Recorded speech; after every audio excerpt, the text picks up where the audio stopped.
Makosana tatulukiranso ndekuti ndi update ya anyamata azikwanje paja mlandu wawo unalowa ku bwalo la milandu kumeneko ndi ku Lilongwe Resident Magistrate Court.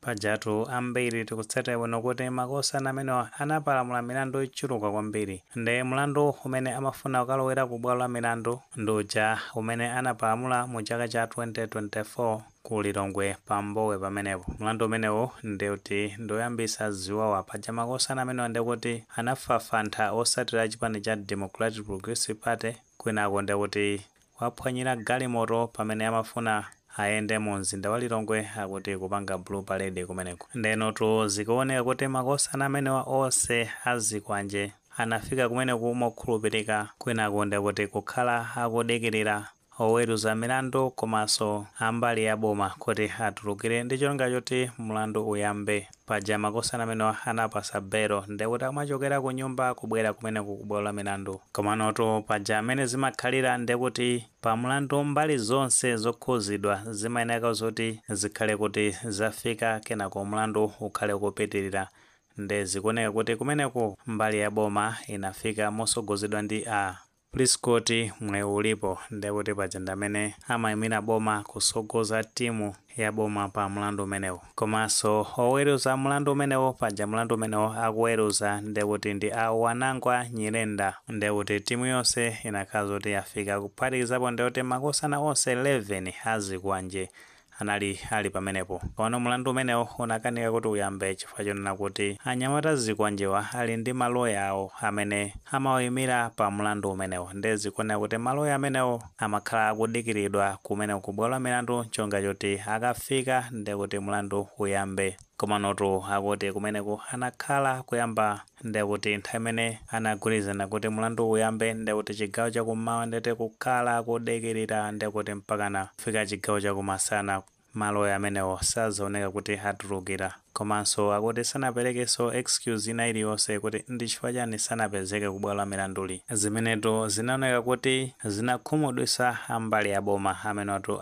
Police Court mwe ulipo chifukwa amene amafotokozera amanena kuti anakonzekera kumeneku kubweretsa mboni chifukwa kuti anatenga mboni zitatu kuti zisachitire umboni pa nkhani imeneyi. Paja makosana amenewa anaukana mlandu umenewu. Ndi last time anawuzidwa kuti aboma abweretse umboni ndi anabweretsa mboni zitatu ndeno zimenezi zinakhumudwitsa kwambiri aboma. Ndeno funso nkumati kodi maloya ake ndani amene akuyimira anyamata azikwanjewa amene sanapezeke kumeneko ku bwalo la milandu. Nde paja maloya amakosana amenewa alipo angapo, ena mwa iwo ndekuti ndi Christopher Kambalame komanso ena ndekuti ndi Crispin Mdala komanso amasogoleredwa ndekuti ndi Jefferson Kazipatike. Paja Jefferson Kazipatike ndekuti ndi loya wa chipani cha Malawi Congress Party ndi amene amakhala kuthamanga pa milandu yokhuzana ndi makosana a chipani cha Malawi Congress Party.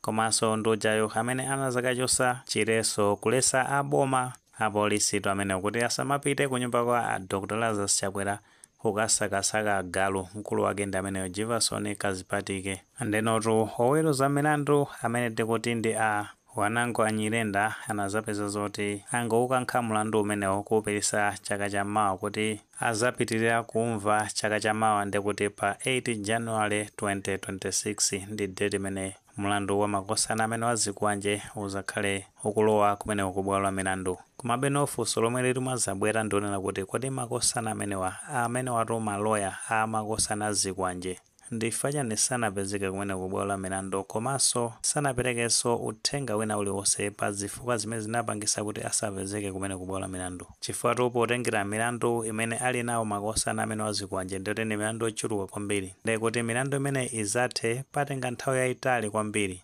Ndi madirezi ngati amene akumachitikawa azitha kutenga nthawi yayitali kuti milandu imeneyi ikhale kuti yafika kumapeto. Komano kapena tizinena kuti maloya amene akuchitira dala ngati drawing tactic komano ngati ili delaying tactic ndiye kuti ndiyofoyera kwambiri chifukwa choti mulandu umenewu anthu ambiri ali nawo ndi chidwi kuonesesa kuti kodi uwayenda bwanji chifukwa ambiri amafunisisa atazaziwa chilungamo mmene mulandu umenewu uzakhala zoti ukuthera. Ndekaya mwina ndikukhala njira yonena kuti mwina nkupita kwa nthawi ndiye kuti ambali ya boma azapeza kuti angotopa ndiye kuti milandu imeneyo kungoyisiya mano zimenezo zizavuta kutheka chifukwa choti ambiri amakhala ndi chidwi kuti aone kuti chilungamo chayenda bwanji pa milandu imeneyi.